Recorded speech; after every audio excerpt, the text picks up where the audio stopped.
Hello, my name is Mark and welcome to I Am Organic Gardening. I'm located in Zone 7 in the state of New Jersey, and today is a beautiful day and the leaves are changing behind me. I'm getting a lot of questions. I got over 500 questions already on my Facebook page and let's say just general YouTube comments. How do I terminate a cover crop of clover? We're going to go over that today, and clover is the easiest cover crop. It is a root that will survive the winter time, and it's just fantastic.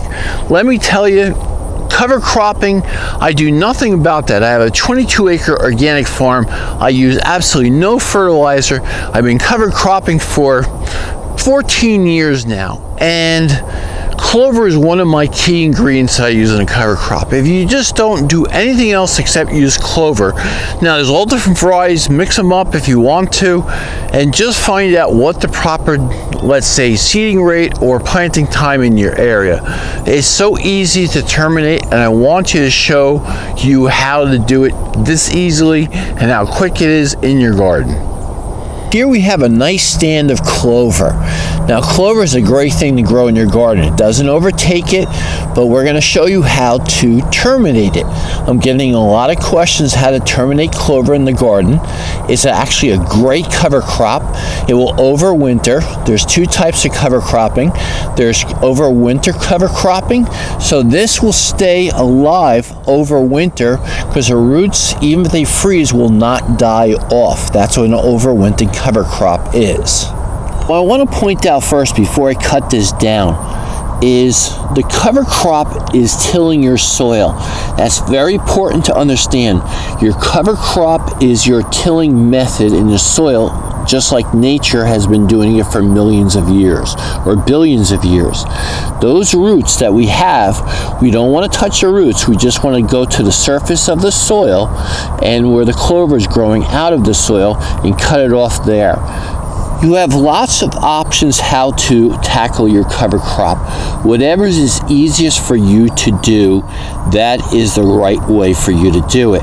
Now with me, just for this demonstration, I'm going to use a small little tool that has a sharp edge on it here, and I'm just going to go across and cut the tops off first of the green so I can see the soil below, and then I'll go again with this and I'll show you to make sure I'm cutting a little bit, anywhere from a half an inch to an inch below the soil, to remove all the green so the roots stay in the ground. You do not want to ever till this up or till this into the soil. That's the purpose of a cover crop. Your cover crop is tilling the soil. Those roots are going to leave air gaps and allow water to go into your soil when you plant your crop on top. They will not interfere with your plant. Let's say you take a tomato plant and stick it in here, it's fine. You're going to do this 30 days prior to planting any transplants or seed in the soil. Okay, let's have a go at this. Nice and easy. We're just going to reduce the top down here. Very easy to go after. And somewhere in here too, I have some winter rye growing. So we're going to cut this right down to the ground, and I'll show you a close-up in a second here what I can do with it. All good. All that material I just removed, you can compost it, or you can just leave it in the pathways and let it die back naturally, and it will just add nutrients to your soil. Now you see here, it's so easy. Our soil is dry. You just go right across and you're right down to soil level already. And let's say this is winter rye growing here. See how I have green? You want to reduce all the top growth until you don't see any green anymore. You can go, like it says, anywhere to a half inch to an inch below the soil, and everything is good. Now you're ready to plant. Let me give you a better view of this. See how I'm right down to that soil level? Not a problem. And now you can make a little bit of a row here, like so.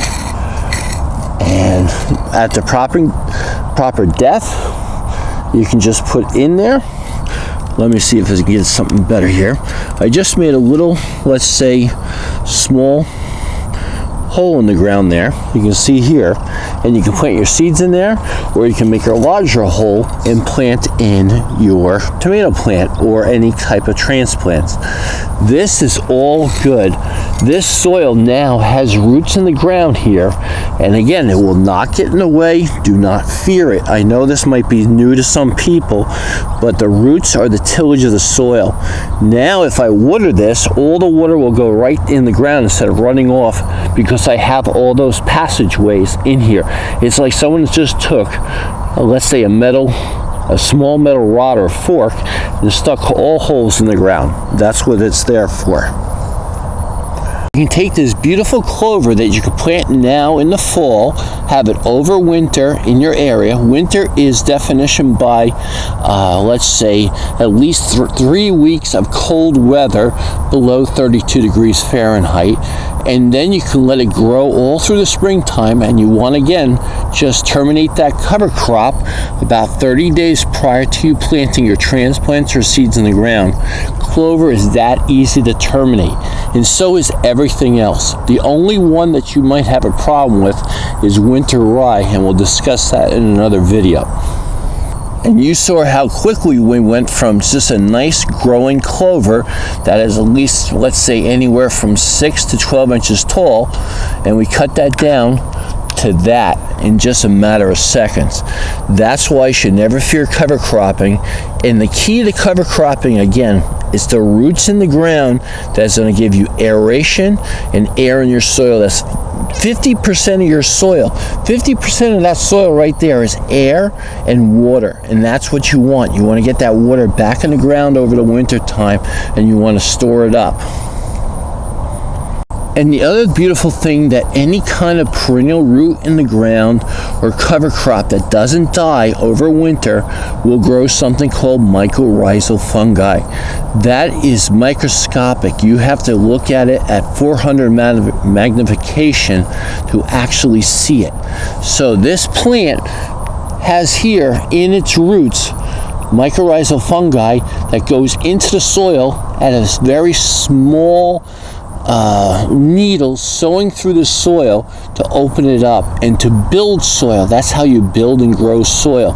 That fungi that's growing on the roots of this plant, and it's pretty much 95% of the plants that have a root that survives a winter will do that. It lives in the cells of the roots of the plant and will go out from those cells, live in that plant root, and then go out in the ground and open it up to make microscopic passageways. And let me tell you that it does everything you want for your plants to do. It is an immune system for your tomato plant later on, or any of your transplants or in your seedlings. It's awesome. Nature is helping you every aspect of growing in your garden. I want to thank you for watching today's video. I hope you got something out of it. It's just a great way to follow nature's rules. Enjoy it. Start slowly using your cover crops. Don't plant too many seeds. Don't think the more you plant, the better you're going to get at it. It just takes a period of time to enjoy it. So give it a good thumbs up, and I'll see you shortly with another short video. Thanks. Happy gardening.